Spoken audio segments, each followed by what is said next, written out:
شما گذشته خود نیستید. جک کانفیلد. بسیاری ها فکر میکنن قربانیان زندگی هستند. اینها بیشتر به گذشته اشاره میکنن. شاید پدر و مادری بدرفتاری داشتن. شاید در خانواده ناکارآمد بزرگ شدن. اکثری روانشناسان باور دارند که 85% خانواده ها ناکارآمد هستند. بنابراین در یک لحظه میبینید که به همتا نیستید. پدرم با من بدرفتاری میکرد. 6 ساله بودم که مادرم از او طلاق گرفت. بسیاری ها به شکل با مشکلات من روبرو بودند. سؤال مهمی که در این جا گذاشته می شود این است: بسیار خوب، حالا با این مشکل چی می خواهید بکنید؟ می توانید همین فکرتان را روی آن متمرکز سازید. انتخاب دیگر این است که به وضعیت حاضر فکر کنید و ببینید که چی می خواهید. وقتی اشخاص به آنچه می خواهند فکر می کنند، آنچه نمی خواهند در پس قرار می گیرد. کسی که ذهنش را متوجه بخش‌های تاریکی زندگی می کند، کسی که بارها و بارها ناامیدی‌های گذشته را در زندگی خود جان می بخشد، در آینده با همان مشکلات روبرو می گردد. اگر تنها بدیها را ببینید، آنها را به زندگی خود دعوت می کنید. پرانتز مالفرد. اگر به مشکلات گذشته توجه کنید، مشکلات بیشتری را به زندگی خود راه می دهید. گذشته ها را فراموش کنید. اگر از کسانی آزردگی دارید و آنها به شما آسیب رسانیدند، بدانید که حالا شما تنها کسی هستید که می توانید زندگی را که سزاوارش هستید برای خود ایجاد کنید. لیزا نیکلز. شما نقشه‌کش سرنوشت خود هستید. شما نویسنده ماجرای زندگی خود هستید. شمایید که داستان زندگی خود را می نویسید. قلم در دست شماست و نتیجهش هر چی باشد از آن شما خواهد بود. مایکل برنارد بکبیت. نکته جالب درباره قانون جذب این است که می توانید از همان جایی که هستید شروع کنید. می توانید فکرهای حقیقی بکنید. می توانید هماهنگی و شادی را به زندگی خود بیاورید. قانون به شما جواب مثبت می دهد. دکتر جوویتل. حالا باورهای گوناگون پیدا کرده ایستاده‌اید. در عالمی هستی بیش از نیازی همگان نیز وجود دارد. ممکن است به این باور برسید که من پیرتر نمی شوم، جوانتر می شوم. هر طوری که بخواهیم می توانیم دنیایمان را خلق کنیم. همه اینها با استفاده از قانون جذب صورت می گیرد. مایکل برنارد بکبیت. می توانید خود را از میراث گذشته ها جدا کنید. می توانید از باوری های اجتماعی و فرهنگی گذشته فاصله بگیرید و یک بار برای همیشه ثابت کنید که قدرتی که در درون شماست از قدرتی که در جهان است بزرگتر است. دکتر وولف. ممکن است با خود فکر کنید بسیار خوب، این عالی است، اما من نمی توانم این کار را بکنم، یا او نمی گذارد چنین کار بکنم، یا او هرگز به من اجازه نمی دهد این کار را بکنم، یا به اندازه کافی پول ندارم که این کار را بکنم، یا به اندازه کافی ثروتمند نیستم که این کار را بکنم، یا نیستم. اما بدانید که هر نیستم یک آفرنده نو است. خوب است وقتی که میگوید نیستم از آن آگاهی پیدا کنید. باید توجه کنید که وقتی این حرف را بزنید چه چیزی را خلق میکنید. صحبتی مهمی دکتر وولف را بسیاری از معلمان تاریخ معقول کردند. بسیاری از آنها درباره هستم حرفای زدند.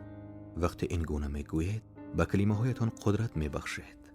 وقتی میگوید خسته هستم، یا بیپول هستم، یا بیمار هستم، یا بیش از اندازه فربه هستم، یا پیر هستم، غول میگوید. فرمانبردارم، ارباب. بهتر نیست که از جمله من هستم به شکل قدرتمندتری به سود خود استفاده کنید؟ مثلا بگوید چیزهای بسیار خوبه دریافت میکنم، خوشحال هستم، پولدار هستم، سالم هستم، عاشق هستم، همیشه سری وقت هستم، همه روز سرشار از انرژی هستم. این قانون برای کاری که میتواند در باره‌تان انجام دهد هیچ محدودیتی ندارد. تصور کنید که آرمانتان پیشکی به واقعیت تبدیل یافته است. چارلز هایل. هنری فورد وقتی میخواست رؤیای اتومبیل سازیش را به جهان عرضه کند، اطرافیانش به تمسخر گفتند که عقلش را از دست داده است. اما هنری فورد به مراتب بیش از کسانی که مسخرش میکردند آگاهی داشت. او راز را می شناخت و از قانون عالم هستی با خبر بود. اگر فکر کنید که می تواند، حتما می تواند، و اگر فکر کنید که نمی تواند، نمی تواند. هنری فورد. شما فکر می کنید که می توانید. با این آگاهی در کاری از دستتان می آید. ممکن است در گذشته خودتان را کم حسابیده باشد، اما حالا می دانید که ذهن عالی هستید و به لطف این ذهن عالی می توانید آنچه را می خواهید به دست آورید. مایکل برنارد بکبیت. محدودیت در این زمینه وجود دارد؟ نه. ما موجودات نامحدود هستیم. هیچ حد نداریم. توانمندی ها، استعدادها و قدرتی که در یک افراد وجود دارد نامحدود است. از افکار خود آگاه باشد. همه قدرت شما وابسته به این است که از این قدرت آگاهی داشته باشد. ذهن شما می تواند شبیه قطاره و یا پایزده باشد که با نیروی بخار حرکت می کند. می تواند شما را به اندیشه گذشته ها برد و بعد به سرزمینی اندیشه ها درباره آینده برساند. اگر آگاهی لازم را داشته باشد، در لحظه حال زندگی می کند و می داند که با چی می اندیشید. شما لجام اندیشه خود را به دست گرفتید و این جایی است که قدرتتان در آن قرار دارد. از این رو چگونه می توانید بر آگاهی های خود بیفزایید؟ راه برای این کار این است که لحظه فکر کنید و از خود بپرسید: در این لحظه با چی فکر می کنم؟ چی احساسی دارم؟ برابر این را پرسیدن به آگاهی می رسید، زیرا ذهن خود را به لحظه اکنون بازگردانده اید. هرگاه که به این موضوع فکر می کنید، خود را به آگاهی اکنون برسانید. روز صدها بار این کار را بکنید. بدانید همه آگاهی شما بسته به این است که از این آگاهی خبر داشته باشید. بنابراین من برای این که آگاه تر باشم به خود یادآور می شوم که به یاد بیاورم از عالم هستی می خواهم که مرا در لحظه اکنون قرار دهد. راز حقیقی قدرت آگاهی از قدرت است. چارلز هایل. وقتی از قدرت راز آگاه می شوید و از آن به سود خود استفاده می کنید، به همه سوالهایتان جواب داده می شود. وقتی درکی عمیق‌تری از قانون جذب پیدا می کنید، می توانید سوال کردن را برای خود به عادت تبدیل کنید. وقتی این کار را بکنید، به همین سوالات خود جواب می دهید.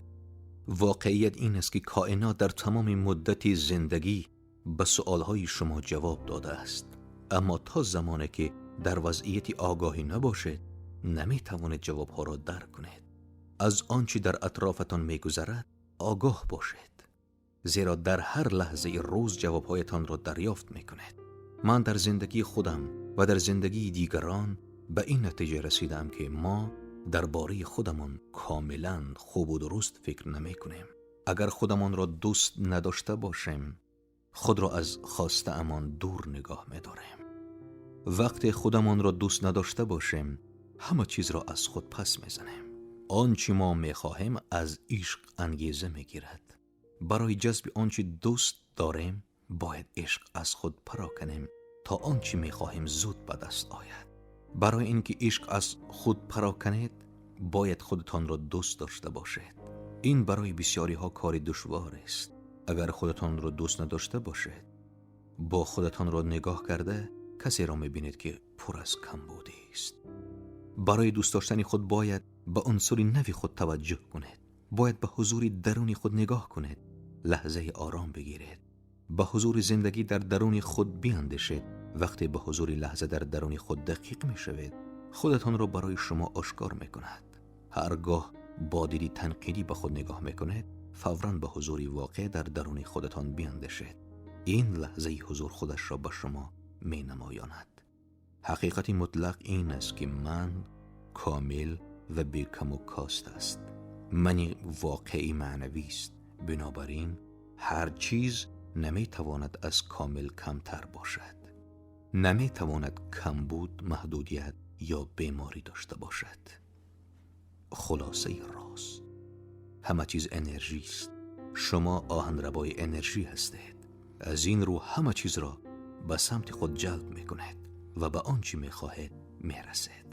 شما موجود معنوی هستید. شما انرژی هستید و انرژی را نمیتوان خلق کرد و نمیتوان از بین برد. انرژی در نهایت فقط شکل عوض میکند. کائنات حاصل اندیشه است. ما نه تنها آفرنده سرنوشت خود هستیم، بلکه عالمی هستی را میسازیم. شما با افکار نامحدود روبرو هستید. همه دانش‌ها، کشفیات و اختراعات در ذهن کائنات به شکل چیز ممکن وجود دارند و منتظرند ذهن انسان آنها را کشف کند. باید همه چیز را در آگاهی خود بیافرید. همه ما با هم در ارتباط و پیوند هستیم. مشکلات گذشته ها را رها سازید. تنها شما هستید که می توانید زندگی خود را بیافرید. برای رسیدن به خواسته‌تان آن را واقعیت مطلق تصور کنید. قدرت شما در اندیشه‌تان است. بنابراین آگاه و واقع بمانید. به عبارت دیگر، به خاطر داشته باشید که به خاطر بیاورید. راز زندگی. نیل دونالد والش، نویسنده، سخنرانی بین المللی و پیام آور معنوی.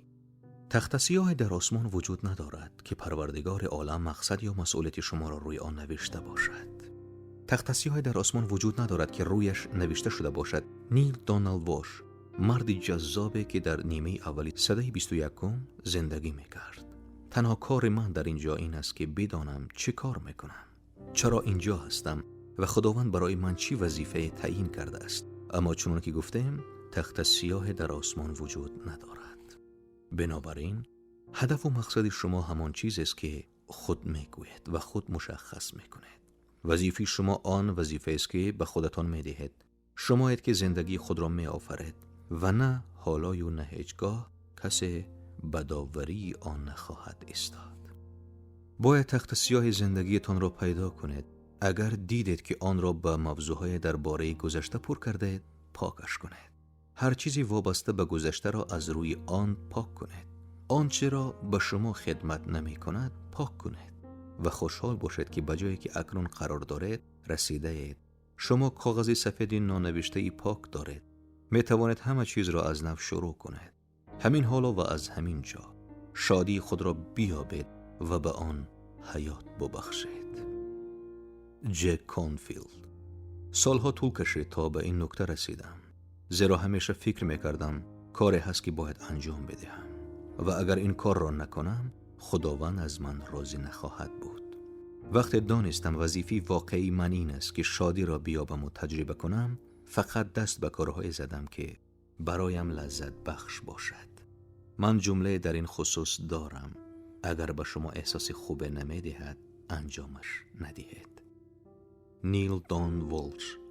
شادی، عشق، آزادی، خوشبختی، خنده، همش همین. اگر از این که بنشینید و 1 ساعت مراقبه کنید به احساس خود میرسید، همین کار را بکنید. اگر از خوردن 1 ساندویچ لذت میبرید، همین کار را بکنید. جک کانفیلد. وقتی از گربه‌ام نگهداری میکنم شاد میشوم. وقتی در دل طبیعت راه میروم خوشحال میشوم. از این رو میخواهم همیشه در این حال باقی بمانم. پس فقط باید آنچه را که میخواهم مقصد خود قرار دهم و آن را به واقعیت تبدیل دهم. کارهایی را که دوست دارید انجام بدهید. اگر نمیدانید از چی شاد میشوید، از خود پرسید: از چی لذت میبرم؟ وقتی آن را یافتید و عهده‌دار شدید که آن کار را انجام دهید، قانون جذب زندگی را در کامتان شیرین میکند. همش به این سبب است که از خود شادی به اطراف پاش میدهید. دکتر جان هولگین. به این حساب شادی درون سوزشواری موفقیت است. همین حالا خوشحال باشید. همین حالا احساسی خوب داشته باشید. این یگانه کار است که باید بکنید. اگر این یگانه نکته است که از خواندن این کتاب یاد گرفته اید، بدانید که با بزرگترین بخش راز آشنا شده اید. دکتر جان گری. آنچه به شما احساسی خوب می‌دهد، احساسات خوبی بیشتری را به سویتان جذب می‌کند. شما این کتاب را خوانده ایستاده اید. شما این کتاب را شنیده ایستاده اید. شما بودید که این کتاب را به زندگی خود کشانده اید. شمایید که درباره استفاده از آن در زندگیتان تصمیم می‌گیرید. اگر خواندن این کتاب به شما احساسی خوب می‌دهد، آن را به زندگی خود ببرید و اگر نمی‌دهد، رهایش کنید. چیزی را بیابید که به شما احساسی خوب بدهد. چیزی را که به دلتان بنشیند و با آن به لرزش درآید. دانش راز به شما داده شده است. این که با آن چی میکنید به خودتان وابسته است. هر آنچه برای خود انتخاب کنید انتخاب درست است. هر طور که بخواهید از آن استفاده کنید و یا استفاده نکنید انتخاب شماست. شما آزادی انتخاب دارید. از آنچه به شما لذت میدهد پیروی کنید تا عالمی هستی درها را برای شما بگشاید. جوزف کمبل. لیزا نیکولز. وقتی از چیزهایی که لذت میبرید پیروی میکنید در فضای شادی و خرسندی دائمی زندگی میکنید. این گونه دریچه های دارایی و فراوانی عالمی هستی را برای خود باز میکنید. به هیجان میآید که آنچه را از آن لذت میبرید با دیگران در میان میگذارید. این گونه هیجان، اشتیاق و برکت های شما سرایت می شود به دیگران می گذارد. دکتر جوویتل. این کار است که من تقریبا همیشه انجام می دهم. پیروی از هیجان، اشتیاق و شور و شوقم و در تمام لحظه های زندگیم آن را انجام می دهم. باب پروکتور. از زندگی لذت ببرید زیرا زندگی پدیده حیرت انگیز است. سفر عالی و به کم و کاست است. مری دایموند. شما در حقیقت گوناگون در دنیای گوناگون زندگی خواهید کرد. مردم نگاهتان خواهند کرد و خواهند گفت چه کار را دیگر خیلتر از من انجام میدهی؟ تنها فرق شما با دیگران در این است که با راز زندگی میکنید. موریس گودمان. و آنگاه کار میکنید و به چیزهای میرسید که دیگران زمان غیر ممکن میپنداشتند. دکتر فرید آلونز. براستی که به عصر نو قدم گذاشته ایستاده ایم. عصری است که در آن دیگر مانند جنگ ستارگان آخرین مرز فضا نیست بلکه ذهن است. دکتر جو هولگین. من آینده را با توانمندی های بالقوه بزرگ و مرزهای نامحدود را میبینم. به خاطر داشته باشید که ما تنها از 5% ذهن خود استفاده میکنیم. 100% توانمندی بالقوه انسان وابسته با آموزش درست است. بنابراین دنیایی را در نظر بگیرید که در آن مردم بتوانند از تمام امکانیت های بالقوه ذهن خود استفاده کنند. می توانیم به هر جایی که خواهیم برسیم. هر کاری را که دوست می‌داریم بکنیم و به هر آنچه می‌خواهیم دست یابیم. در این سیاره زیبای و شکوهمند اکنون هیجان انگیزترین زمان کل تاریخ است. شاهدی آنم که غیر ممکن به ممکن تبدیل می شود. وقتی اندیشه محدود بودن را رها سازیم و بدانیم که نامحدود هستیم به شکوه جاودانی انسانیت دست پیدا می‌کنیم و در ورزش، سلامتی، هنر، فناوری، علم و دیگر زمینه‌های میدان آفرینش نامحدودها را تجربه می نماییم. شکوه و جلال خود را در بر بگیرید. باب پروکتور. خود را آنطور که دوست می دارید ببینید. همه کتاب‌های دینی و معنوی شما را به این امر سپارش کردند. هر کتاب بزرگی فلسفه، هر راهبر بزرگ و همه بزرگان که تا کنون زندگی کردند همین حرف را میزنند. بروید آثار بزرگان را بخوانید. گفته های بسیاری از آنها در این کتاب به شما پیشنهاد شده است. همه آنها یک موضوع را درک کردند. آنها راز را درک کردند. حالا شما هم این را درک میکنید و هرچی بیشتر از آن بهره بگیرید بیشتر آن را درک خواهید کرد. راز در درون شماست. هرچی از نیروی درونی خود بیشتر استفاده کنید بیشتر آن را به سوی خود جذب می نمایید. به جای می رسید که دیگر به مشق و عمل احتیاج ندارید زیرا خود تبدیل به قدرت می شوید. خود به کمال می رسید. خود فراست می شوید. خود عشق و نشاط می شوید. لیزا نیکولز. شما از آن جهت به این چیز زندگی خود رسیده اید که چیزی در درونتون پیوسته می گوید تو شایسته آنی که خوشبخت باشی. شما آفریده شدید که چیزی برای آنچه هست بیفزایید. آفریده شدید که این دنیا را غنی‌تر کنید، تبدیل به بزرگی شوید، بسیار بزرگتر از آنچه دیروز بودید. هر کاری که کرده اید، هر لحظه‌ای که پشت سر گذاشته اید برای آن بوده است که شما را برای این لحظه آماده کند. تصورش را بکنید که از امروز به آنچه می‌دانید چی می‌تواند بکنید. حالا می‌دانید که شما آفرینده سرنوشت خود هستید. چی باید بکنید؟ چه کارهایی بیشتری باید انجام بدهید؟ چند نفر دیگر را باید به سعادت برسانید؟ با این لحظه اکنون چه خواهید کرد؟ چگونه از لحظه استفاده می‌کنید؟ کسی دیگری نمی‌تواند جای شما را بگیرد. کسی دیگری نمی‌تواند سرود شما را بخواند. کسی دیگری نمی‌تواند حکایت زندگی شما را بنویسد. این که چه کسی هستید؟ این که چی می‌کنید؟ همین حالا شروع می‌شود. مایل برنارد بکبیت. من اعتقاد دارم که شما بزرگ و عظیم هستید. چیز شکوهمند در شما وجود دارد. مهم نیست که تا کنون بر زندگی شما چی گذشته است. مهم نیست که چند ساله هستید یا خود را چند ساله احساس میکنید. در لحظه‌ای که تصمیم میگیرید درست بیاندیشید. این چیزی که در درون شماست، این نیرویی که در شما هست و از جهان بزرگتر است، صورتی واقعی پیدا میکند. زندگیتان را در بر میگیرد. شما را غذا دهد، بر تنتان لباس میپوشاند، راهنمایتان میشود و از شما حمایت میکند. کافی است این اجازه را به آن بدهید. این چیزی است که اکنون در موردش هیچ شبهه‌ای ندارید. زمین برای شما در مدار خود میگردد. اقیانوس‌ها برای شما دوچار جزر و مد میشوند. پرندگان برای شما آواز میخوانند. خورشید برای طلوع و غروب میکند. ستارگان برای شما میدرخشند. هر چیزی زیبایی که میبینید، هر چیزی شگفت انگیزی که تجربه میکنید برای شما و از آن شماست. نگاهی به اطرافتان بیاندازید. بدون شما اینها هیچ کدام وجود خارجی ندارند. مهم نیست که قبلا درباره خود چی نظری داشتید. مهم این است که حالا میدانید چه کسی هستید. شما حاکم کائنات هستید. شما فرمانروای قلمروی زندگی هستید. شما تکامل حیات هستید و حالا از راز آگاهی دارید. شاد و شادمان باقی بمانید. راز پاسخ است برای آنچه بوده، آنچه هست و آنچه خواهد بود. والف واندو امرسون. خلاصه راز: باید تخت سیاه زندگیتان را با آنچه می‌خواهید پر کنید. تنها کاری که در این لحظه باید بکنید این است که احساس خوبی داشته باشید. هر قدر از نیروی درونی خود بیشتر استفاده کنید، نیروی بیشتری را به سوی خود جذب خواهید کرد. زمانی در برگرفتن شکوهتان همین حال است.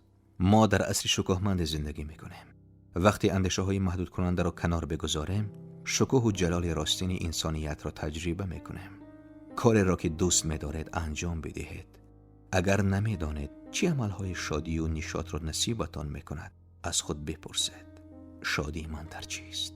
وقتی با این شادی پیوست می‌شوید، شادی و نشاطی بیشتر را به خود جذب می‌کند، زیرا از خود شادی و نشاط را به اطراف می‌پراکنید. حالا که دانش راز را فرا گرفته اید، این که با آن چه کار می‌کنید وابسته به خودتان است. هر انتخابی که بکنید درست است. قدرت پره در اختیار شماست.